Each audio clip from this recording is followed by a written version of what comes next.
저녁에 가보면 우선 한산해요. 외국인들이 별로 없어요. 이게 비즈니스가 잘 안 이루어진다는 거잖아요. 그리고 기업 활동이 돌아가야 되는데 기업이 안 돌아가니까 실업자가 나오고, 실업자가 이렇게 있는데 어떤 기업이 돈을 가지고 투자를 하겠어요. 월수 20만 원도 안 되는 60명의 사람들이 급여가 삭감이 되거나 자리가 없어지면 생계에 직접적인 타격을 받는 사람들이 많아진다는 거죠. 전반적인 분위기는 어쨌든 경제는 분명히 안 좋고 당연히 불만이 많이 있다라고 얘기를 드릴 수밖에 없죠. 교수님께서는 중국을 자주 방문하신다고 들었습니다. 현재 중국 경제 상황은 어떤 편인가요? 예, 정말 예전에는 많이 갔었는데요. 이제 오늘 중국 분위기도 여러 가지로 안 좋고 좀 상대적으로 덜 가게 됐고, 코로나 때는 정말 가기가 어려웠으니까 이제 최근 1, 2년에 이제 그래도 몇 번 다녀왔는데 확연하게 달라진 것들이 있죠. 우선 외국인들이 별로 안 보여요. 그 중국이 상징하는 것들이 있었잖아요.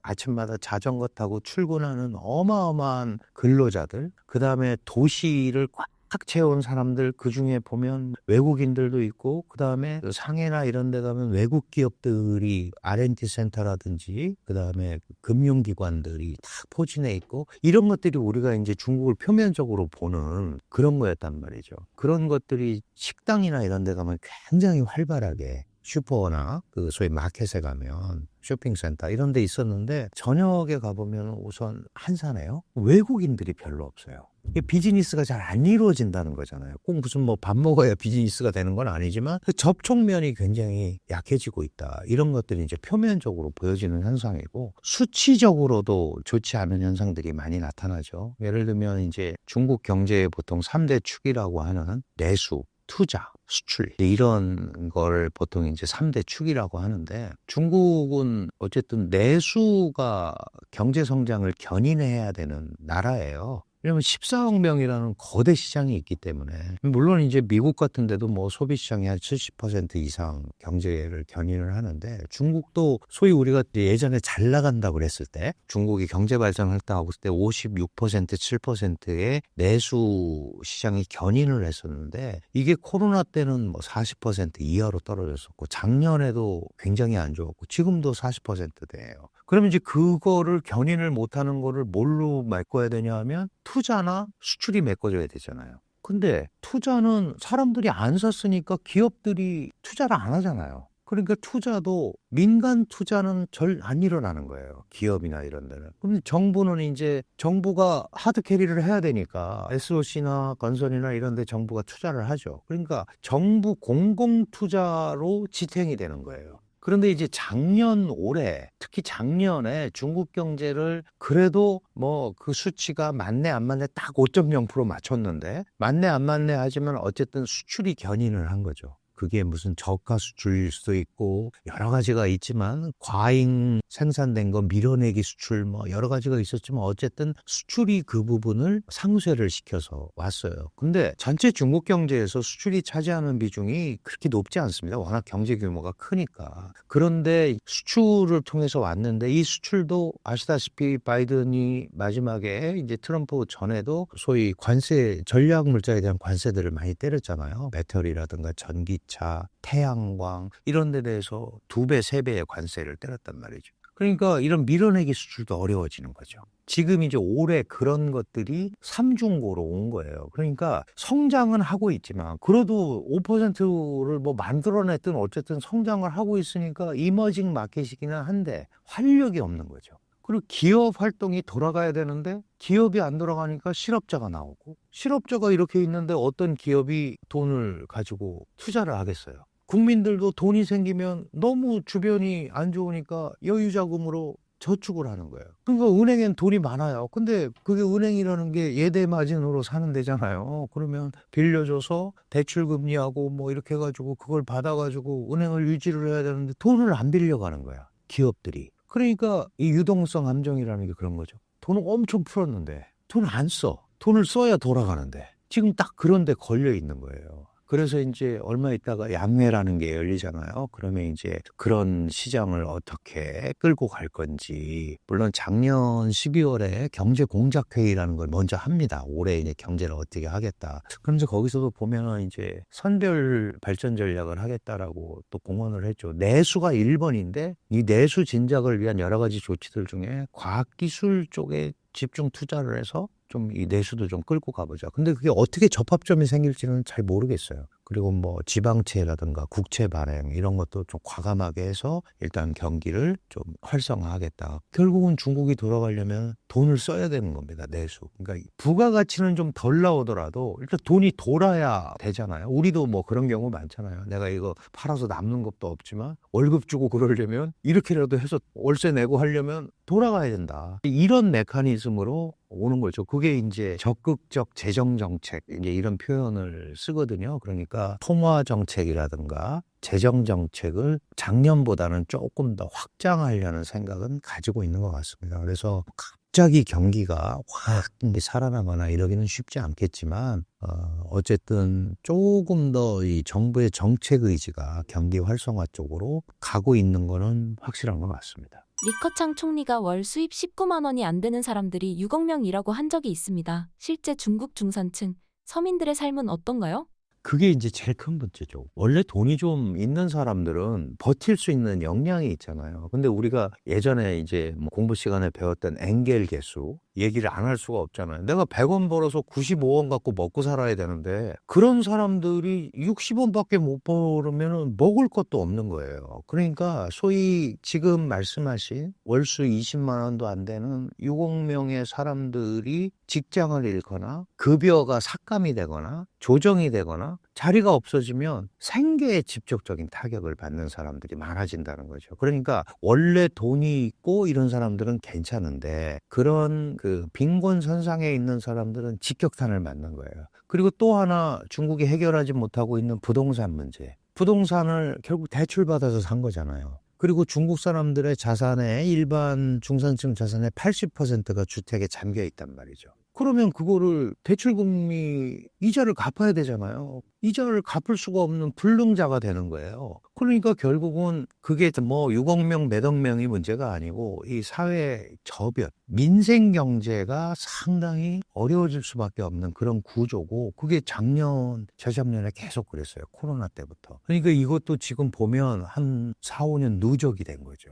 그러면 이제 이런 것들이 과연 정책 의지만 갖고 해결이 될 거냐 이렇게 푼다고 그래서 딱 작년에 9월 24일부터 조치들을 여러 개 했어요. 시장 활성화 조치들. 우리 돈으로 따지면 한 2천조 원 정도가 투입이 되는 거예요. 우리 예산이 600 몇십 조잖아요. 그러니까 그런데 그걸 자세히 보면 민간한테 직접 가는 게 아니고 부동산 회사 안 망하게 하는 자본. 주식 증권에서 안 망하게 하는 관리 자금 이런 걸로 많이 들어간단 말이죠. 중국에서는 좀 더 직접적으로 돈이 돌아갈 수 있는 데를 해야지 그렇게 우회적인 방법으로 막으려고 하다가 이게 더 상처만 곪게 된다라는 얘기를 하는 거예요. 그래서 전반적인 분위기는 어쨌든 경제는 분명히 안 좋고 다만 시진핑 체제가 이 사태의 심각성을 이제 2년간 봤으니까 늦었더라도 이런 활성화 조치들을 과감하게 하는 게 그게 이제 사회주의 정권의 입장에서는 사회주의성의 소위 손상이 온다거나 자칫 미국한테 굴복하는 인상을 준다거나 이런 것들을 제일 피하고 싶은 거거든요. 근데 그런 거가 이제 소위 우리가 얘기하는 이데올로기적 속박이잖아요.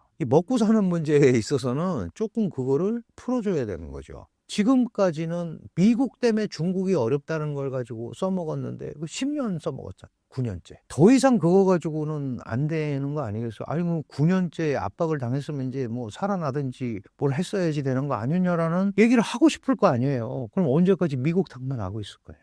중국이 대국이라며. 그럼 뭔가 그런 자구책이라고 그럴까? 이런 것들을 중국 내부에서 할 수 있는 것들을 좀 이렇게 움직여서 가는 이런 조치들이 올해는 좀 나와줘야 된다. 그래야 그 소위 하층 민생의 일선에 있는 이런 데가 좀 해결이 될 수 있다. 이렇게 봅니다. 중국의 가장 큰 문제가 내수 붕괴일 텐데요. 언제 시작된 걸로 보시나요? 내수라는 거는 물건을 사는 거잖아요. 내수는 소비니까. 사실 워낙 사람이 많으니까. 내수도 여러 가지가 있잖아요. 뭐 고급 하이테크부터 자파까지 있는데 자파라도 사서 써야지 돈이 돌 거 아니에요. 근데 경제 심리가 아직 안 풀린 거예요. 민간 심리가.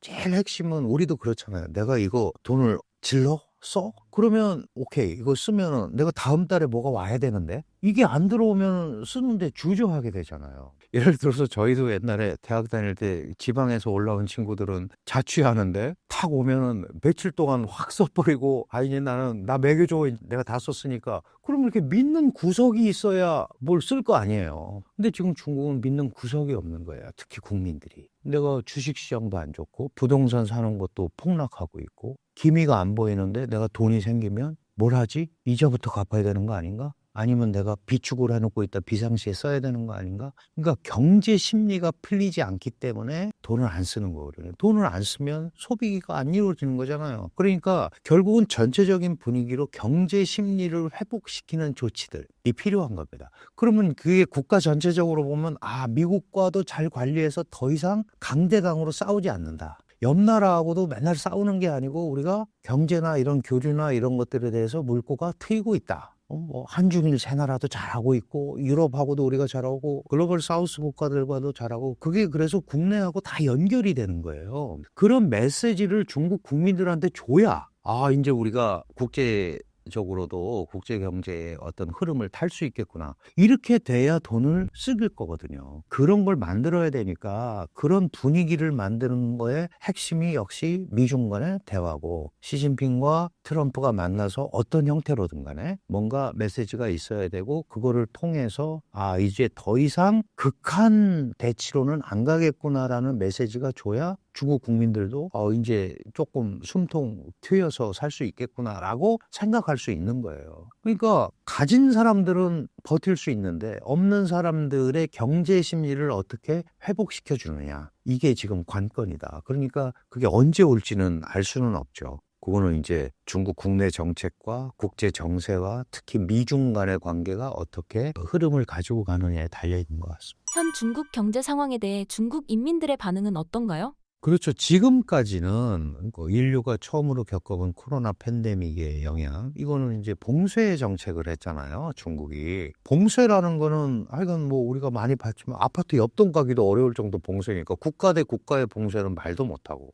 사실 호주 같은 데는 완벽한 봉쇄를 했어요. 근데 호주는 돈이 많잖아요. 그러니까 내가 먹고 살게 해줄 테니까 움직이지 마, 그러니까 했는데 여기는 그게 아니잖아요, 중국은. 그러니까 이게 인류가 처음 맞는 엄청난 전염병이기 때문에 우리가 견뎌야 돼 라고 얘기했고, 그 다음에 미국이 우리를 못 살게 굴어서 이렇게 어려운 거야 를 계속 써먹고 온 거예요. 그런데 이게 다른 나라들 보니까 막 움직이고 뭐 이렇게 하는데 왜 우리는 아직도 이래라고 하면 불만이 쌓이게 돼 있죠.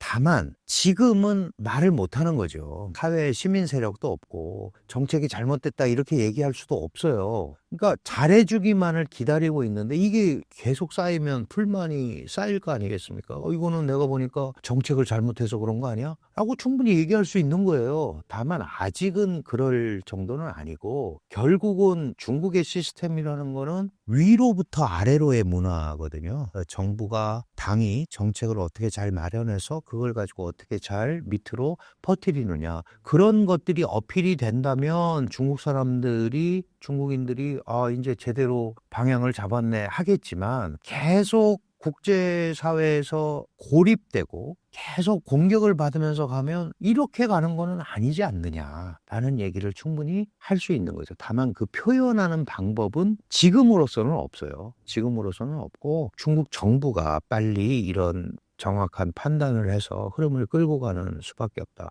당연히 불만이 많이 있다라고 얘기를 드릴 수밖에 없죠. 중국이 5% 경제 성장률에 목숨을 거는 이유는 무엇인가요? 이제 여러 해석이 있는데요. 사실은 5%가 왜 중요하냐면, 중국이 2049년 중화인민공화국 수립 100주년 때 세계 최강의 국가가 되겠다는 게 꿈이에요. 그게 두 개의 100년이라는 표현을 써서 첫 번째가 공산당 창당 100년인데 이때는 중산층 사회를 만들고 근데 이제 코로나 때문에 이상하게 넘어갔어요. 2049년이니까 2050년이 되면 세계 최강의 국가가 되겠다. 그 앞에 뭐가 생략이 된 거예요? 미국을 물리치고 세계 최강이 돼야 되잖아요. 그러면 명실상부하게 미국을 모든 분야에서 물리치려고 역산을 해보니까 연평균 4.78%를 계속 성장을 하면 2050년에 14억, 15억 거대 인구를 가지고 세계 최강의 국가가 될 수 있는 거예요. 5% 이하로 가면 그 목표 달성에 차질이 생기는 거죠. 근데 이거는 시진핑이 한 게 아니고요. 원래 그 전에 다 해놓은 거예요. 덩샤오핑 때 이미 덩샤오핑의 목표는 뭐였냐면 마지막에 고위 중진국, 선진국 직전에 있는 고위 중진국이 되는 게 목표였고 그 다음에 장저민 후진타오가 받아서 이제 선진국 욕심을 내기 시작을 한 거고 그래서 2050년이 사회주의 초급 단계론 완성 단계라고 얘기하거든요. 근데 그 사회주의 초급 단계론이 완성되는 게 현대화된 사회주의 국가를 건설하는 게 중국의 공산당의 국가 목표예요. 그 목표를 역산을 해보니까 5% 성장을 하지 않으면 안 되는 거예요. 5%를 못하면 경제가 후퇴한다라고 중국은 계산을 하는 거예요.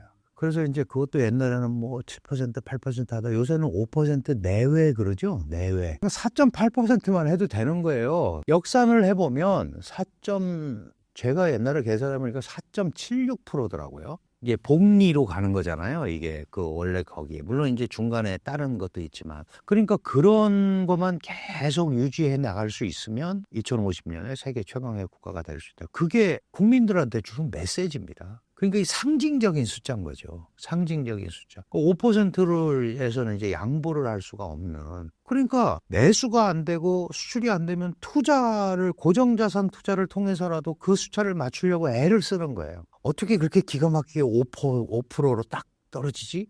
이게 다 그런 비밀이 있는 겁니다. 아무리 지방 물동량, 전기 사용량 다 더해봐도 5%가 안 되는데 어떻게 발표는 5%로 한단 말이에요? 지금도 양회가 열리기 전에 각 지방 정부가 올해 경제성장 성별 경제성장을 다 올려요. 지금 이제 그걸 취합을 해서 3월 달에 중앙정부가 발표를 하는 거거든요. 지금 그것도 평균 한 5.4% 나와 있어요. 그러니까 그렇게 하는 거예요. 왜냐하면 중국의 경제 발전의 주체는 지방정부잖아요. 중앙정부는 관리만 하는 거고. 각 성정부 이런 데서 어쨌든 하는 거 아니에요? 그러면은 내년에도 올해도 결국은 5% 내외. 이렇게 해서 계속 갈 수밖에 없는 거죠. 그게 상징적인 숫자라는 개념. 그 계산은 중국이 1년에 취업에 필요한 취업 일자리가 한 1200만 개 정도 필요하거든요. 그거 유지하고 그러려면 그 정도 성장이 이루어져야 신규 취업 인력을 그대로 받아들이고 갈 수 있다. 이런 취업을 중국 내에서도 할 수 있지만 외자 기업도 들어와야 되고 외자도 들어와야 되잖아요. 이런 것들을 종합적으로 판단했을 때 경제 성장률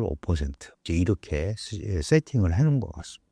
알리, 테무, 비아디 등 중국 기업들의 한국 시장 진출이 본격화되고 있습니다. 그 이유를 뭐라고 보시나요? 사실 알리, 테무는 이제 주로 자파로 많이 들어왔고 이제 본격적인 게 이제 비아디 같은 전기차입니다. 사실은 비아디나 이런 거는 이제 기술을 갖고 하는 거잖아요. 이제 속된 말로 허접한 중국 거 회사 이제 이렇게 얘기하는 단계는 지난 거예요. 이건 이제 가성비 경쟁을 하는 거기 때문에 대한민국 같은 민주자유시장 경제 국가에서 그거 중국 거니까 사지 마 이럴 수는 없단 말이죠. 알리테무는 자파였고 많은 사람들이 허접해서 못 쓰겠어 3개 시키면 하나는 불량품이야 그랬는데 사실은 엄청 들었잖아요. 지금 예를 들어가지고 부동의 1위인 쿠팡 빼고 나머지 알리하고 테무하고 합치면 1,500만이 넘어요. 이용자 수가. 그럼 이거 어마어마한 거거든요. 그럼 다른 데는 다 지금 그 밑으로 밀려 있는 거예요. 그런데 이제 이게 한국 시장만 겨냥하고 온 거냐? 비아디하고는 다르죠. 비아디는 이제 전 세계를 하는데 우리한테 고가의 이런 제품을 팔려고 한 거고 알리테무너 같은 경우는 자파잖아요. 쉬인 같은데. 이렇게 보면 한국 시장 자체에 대한 점유율을 높이는 것도 중요하죠. 우리가 이커머스 마켓에서 세계 5위권, 6위권 그러니까 구매력도 있는 거예요. 근데 시장 자체가 5천만이니까 작잖아요. 그러면 얘네들이 왜 이걸 가지고 이렇게 한국에 투자를 하고 사무소를 내고 그럴까를 생각을 해보면 뭐냐면 어쨌든 한국은 매력적인 제조업 국가죠. 괜찮은 제품을 중고급 이상의 제품을 만들어내는 국가입니다. 메이드 인 차이나보다 훨씬 좋죠. 한국에서 소싱해서 알리의 이름으로 전 세계로 공급을 하는 역할을 하기에 굉장히 좋다고 생각을 한 거예요.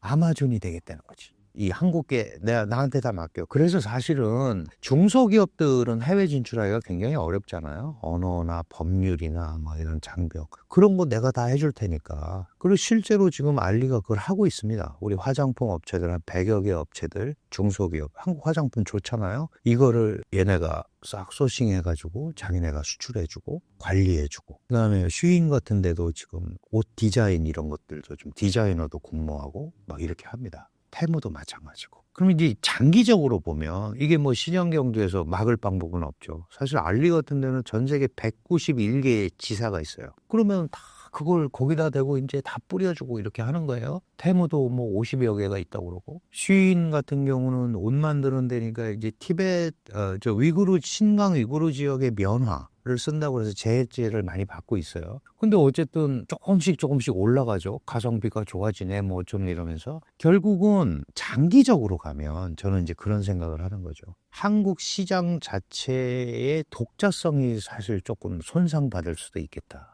우리가 K-뷰티 뭐 막 이런 걸 얘기를 하는데 K자가 떨어져 나갈 수도 있겠다. 물론 한국 건데 이제 다른 플랫폼을 통해서 가는 거잖아요. 그러면 나중에 야 내가 전 세계에 팔아보니까 이 디자인을 좀 이렇게 하는 게 훨씬 좋겠어. 여기는 이렇게 해봐. 그러면 그 디자인의 창의성이라든가 그다음에 AI한테 물어보니까 전 세계적으로 이런 통계 중소기업들은 그게 없잖아요. 근데 자기네가 전 세계에 깔아놓은 그 지사와 그 시스템을 통해서 이 지역에서는 이런 게 잘 팔려. 그러니까 맞춤을 하자. 그러면 그런 게 종속이에요. 그러니까 그게 좋다 나쁘다가 아니고 그런 독자성을 잃을 가능성이 매우 많기 때문에 우리가 모르는 척 할 수가 없는 거죠, 이거를. 우리도 다른 나라 가서 그 나라 시장을 장악하기 위해서 애를 쓰는 것처럼 여기도 똑같이 하는 거예요. 그러면 그거를 우리가 우리의 목소리를 내면서 지켜나가는 역할을 해야 되잖아요. 아닌 거는 포기할 수도 있지만 이거는 내가 꼭 해야겠다. 그러면 예를 들어서 정부라든지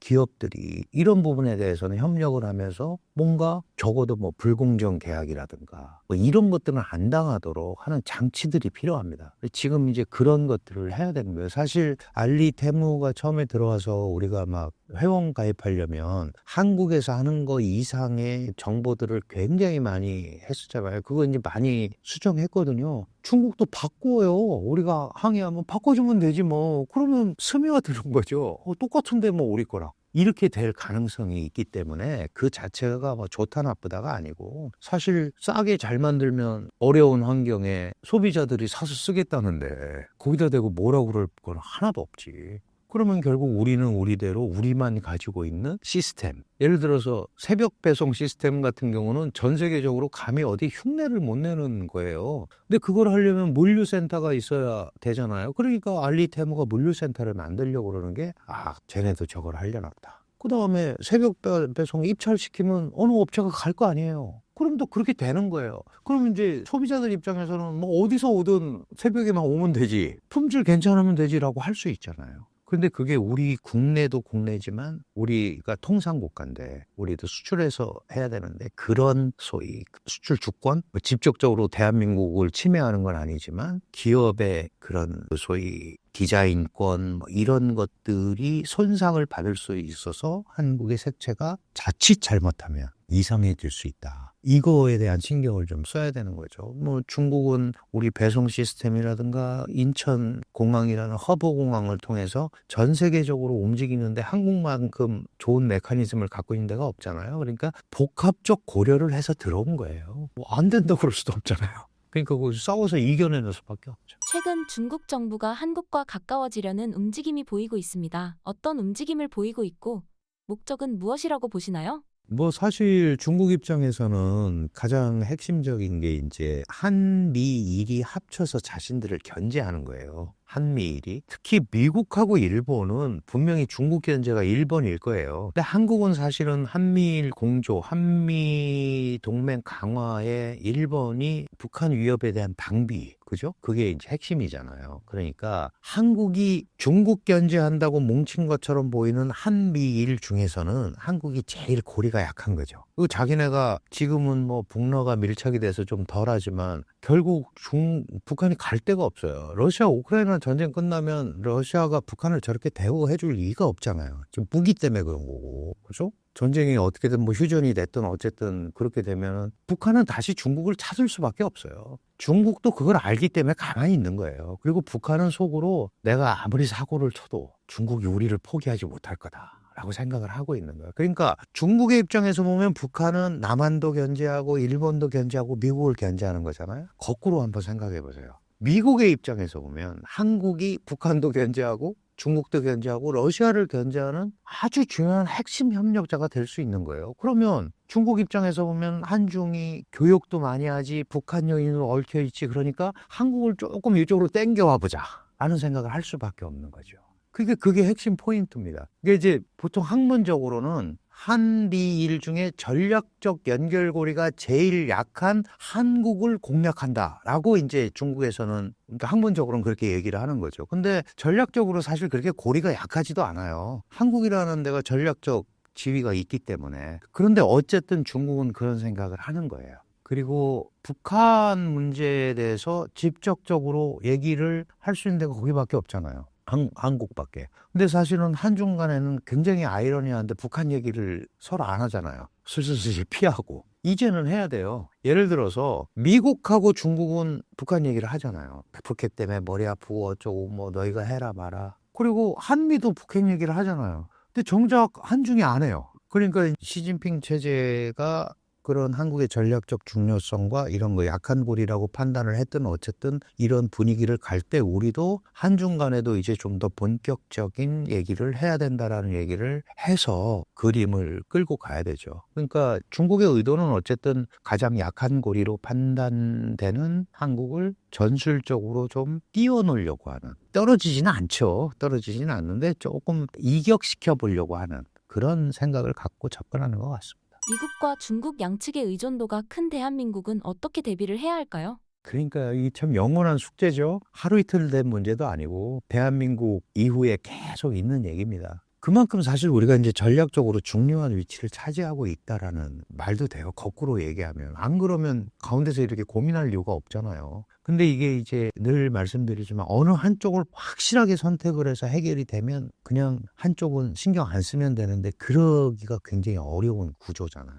예를 들어서 미국과는 한국의 안보 때문에, 그리고 미국은 한국의 유일 동맹국입니다. 한국이 동맹 맺고 있는 국가가 미국밖에 없어요. 남들은 미국하고 하고 싶어서 안달이잖아요. 그러면 그거를 우리가 버릴 이유가 전혀 없는 거죠. 당연히 핵심이 돼야 되고 중요한 겁니다. 동맹구조. 동맹구조는 군사행동을 마지막에 같이 하는 거예요. 그런 나라가 어디 있습니까, 세계에. 지금 미국만 하겠다는 거 아니에요. 그러고 나서 한국과 중국은 협력구조예요. 중국은 북한과 중조 5호 협정이 있고, 그래서 거기도 일단 유사시 되면 개입하게 돼 있어요. 그러면 우리랑 적어도 군사적으로는 같이 갈 수가 없잖아요. 그러면 협력의 층차가 있는 거죠. 그런데 한국이 갖고 있는 중요성이 있기 때문에 우리는 또 우리대로 경제적으로 먹고 살아야 돼요. 그럼 중국이라는 거대 시장이 바로 옆에 있고, 실제로 중국이 성장하는데 우리가 편승 효과를 많이 봤었잖아요. 한때 한국은 중국 옆에 있어서 덕을 많이 봤다. 중국이 전 세계적인 불경기에서 나홀로 성장을 할 때 한국도 나도 성장했거든요.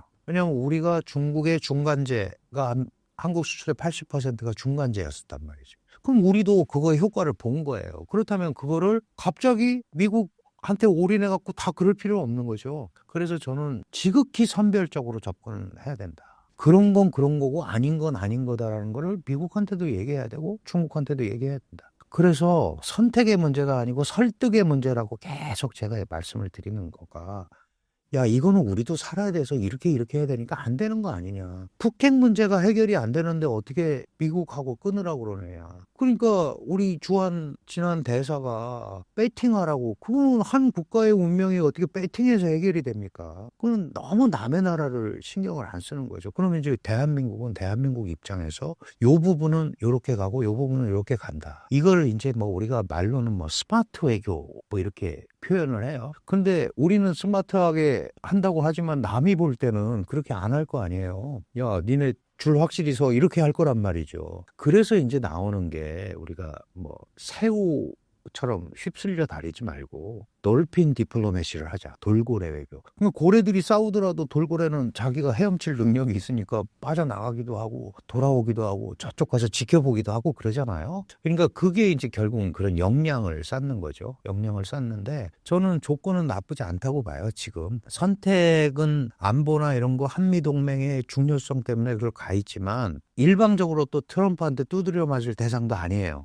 대한민국이 반도체 협력, 특히 우리는 D램을 만들어서 수출하는 국가인데 그거는 한국 말고는 대안이 없어요. 다른 데서 제조하기가 굉장히 어려워요. 저 같은 경우는 이제 시스템 반도체로 설계해서 하는 거고 우리는 우리 D램을 가지고 하는 거고 잘 아시다시피 그 SK에서 만든 그 램을 쌓아가지고 하는 광대역 폭이라는 HBM 이거 없으면은 안 돌아가죠. 뭐 미국의 뭐 그 수많은 그 소위 최첨단 이런 업체들 이런 데들도 한국에 그 제품이 없으면 안 되는 거예요. 거기다가 트럼프도 공언했잖아요. 조선업 중요하다. 해군 증강에. 그렇다면 우리가 얼마든지 그걸 뭐 대놓고 막 이러는 게 아니고 교섭과 소통을 통해서 선별적 접근을 하는 것이 그게 미국의 국익에도 유리하고 한국한테도 좋고 그다음에 중국한테도 레버리지가 생기죠. 우리가 얘기할 수 있고. 이런 식으로 선별적 접근을 하는 게 가장 핵심이 아닌가.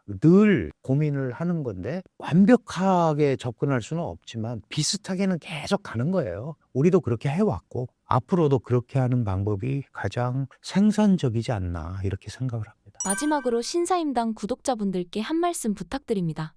그 최근에 이제 뭐 트럼프 포비아 까졌습니다. 그래서 트럼프가 시작을 해서 이제 공언을 하고 그러는데 사실은 모든 세계가 살려면 극단적 충돌을 일으키기는 쉽지가 않아요. 그러니까 너무 모든 것들을 극단적으로 안 봤으면 좋겠다.